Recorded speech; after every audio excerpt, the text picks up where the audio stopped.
Hello everyone, आप सभी का मेरे यूट्यूब चैनल पे स्वागत है। आज की वीडियो में हम बात करने वाले हैं आईटीआर को रिजेक्ट या इनवैलिड क्यों किया जाता है। उसके पीछे का रीज़न है, कई बार हम लोग ये गलती कर बैठते हैं कि आईटीआर फाइल करते टाइम एक इनकम टैक्स फॉर्म होता है, उस फॉर्म को बहुत अच्छे से भरना होता है जिसे हम भरते ही नहीं है, इस वजह से वो इनवैलिड हो जाता है।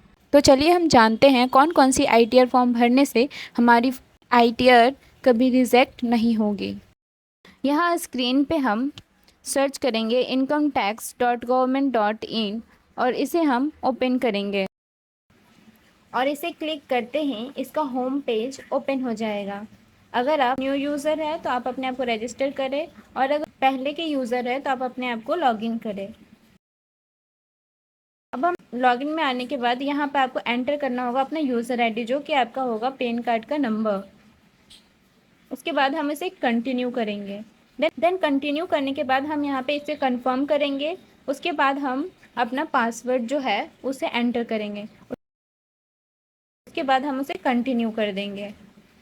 कंटिन्यू करते ही इसका होम पेज ओपन हो जाएगा। देन उसके बाद आप सभी को पता है, अगर आप ई फाइल में आते हैं आपको सबसे पहले ऑप्शन मिलती है इनकम टैक्स रिटर्न की। उसके बाद ऑप्शन मिलती है फाइल इनकम टैक्स रिटर्न का। आप सभी को तो फाइल इनकम टैक्स का पता है, पर इनकम टैक्स फॉर्म क्या है ये पता है? इनकम टैक्स फॉर्म ये भी बहुत ही ज़्यादा रिलेवेंट हो जाती है अगर आप इनकम टैक्स रिटर्न फाइल कर रहे हैं और अपनी आईटीआर के साथ आप कोई ऐसा रिलीफ या डिडक्शन या एग्जम्पशन का बेनिफिट ले रहे हैं या फिर लेना चाहते हैं जिसके लिए आपको इन फॉर्म्स की रिक्वायरमेंट है, या फिर आप न्यू रेजिमे से स्विच कर रहे हैं ओल्ड रेजिमे में या ओल्ड रेजिमे से स्विच कर रहे हैं न्यू रेजिमे में।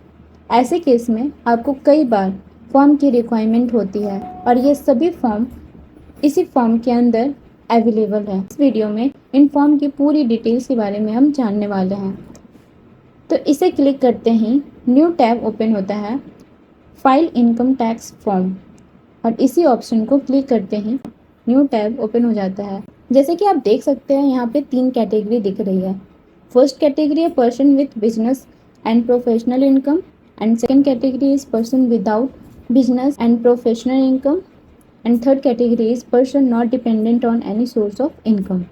इन तीनों ही फॉर्म्स के अंदर काफ़ी सारे इंडिविजुअल्स एंड एचयूएफ के लिए रिलेवेंट है, कुछ कंपनी और फर्म्स के लिए भी रिलेवेंट है।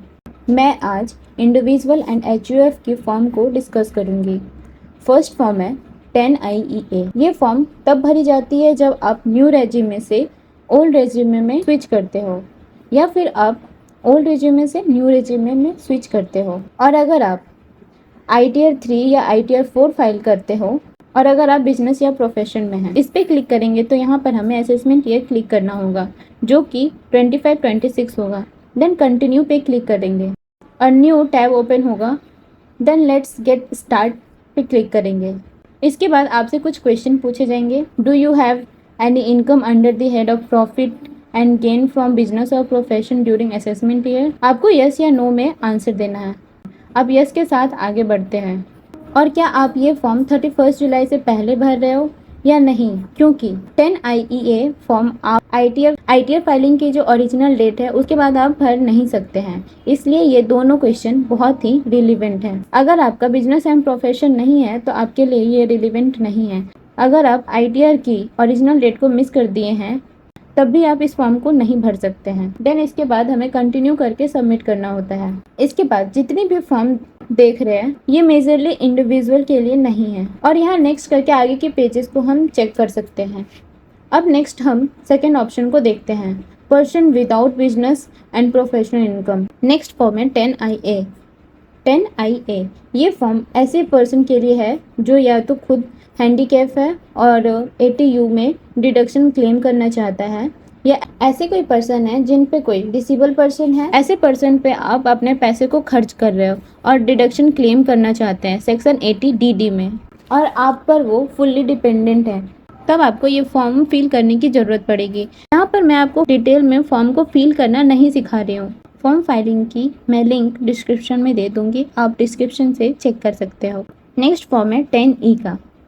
10E ये फॉर्म होता है उनके लिए जिसको सैलरी का एरियर मिला हो, मतलब इस साल मिला है ओल्ड सैलरी का, प्रीवियस सैलरी का एरियर, जिस साल की आप आईटीआर भर रहे हैं, तो उस एरियर पर टैक्स का बेनिफिट लेने के लिए, रिलीफ लेने के लिए आपको फॉर्म 10 ही भरना ज़रूरी है। और आईटीआर के अंदर सेक्शन 89 भी खुद ही भरना पड़ता है, तभी आपको रिलीफ का बेनिफिट मिलता है। नेक्स्ट स्टेप की बात करें तो person not dependent on any source of income. इसमें हम देखेंगे फॉर्म 10BA, अगर कोई पर्सन 80GG में डिडक्शन ले रहा है, ऐसा पर्सन जिसको ना तो HRA मिल रहा है और जो रेंट के घर पर रहता है, वो सेक्शन 80GG में डिडक्शन क्लेम कर सकता है, पर उसे फॉर्म 10BA फाइल करना मैंडेटरी हो जाता है। नेक्स्ट फॉर्म है 10BE। ये आपको फाइल नहीं करना होता है। अगर आपने डोनेशन कर रखी है कहीं पे और वो एलिजिबल है सेक्शन 80G में, जिसे आपने डोनेशन की है, उनसे आप फॉर्म 10BE ज़रूर कलेक्ट करें। वो आपको एनजीओ या ट्रस्ट से तभी आप डिडक्शन क्लेम कर पाओगे। नेक्स्ट फॉर्म है 10BD। ये रेलिवेंट होती है एनजीओ या ट्रस्ट के लिए, वो फाइल करते हैं इस फॉर्म को। लास्ट फॉर्म आईटीआर फाइलिंग का तो नहीं है, बट हाँ आपको अपने एम्प्लॉयर को देना होता है। अगर आप सैलरीड पर्सन हैं तो फॉर्म 12BB, जिसमें आप अपना इन्वेस्टमेंट डिक्लेयर करते हो। आप ये बताते हो आप ओल्ड रेजिमे में जाना चाहते हो या न्यू रेजिमे में। हर साल आपका एम्प्लॉयर आपसे कलेक्ट कर लेता है।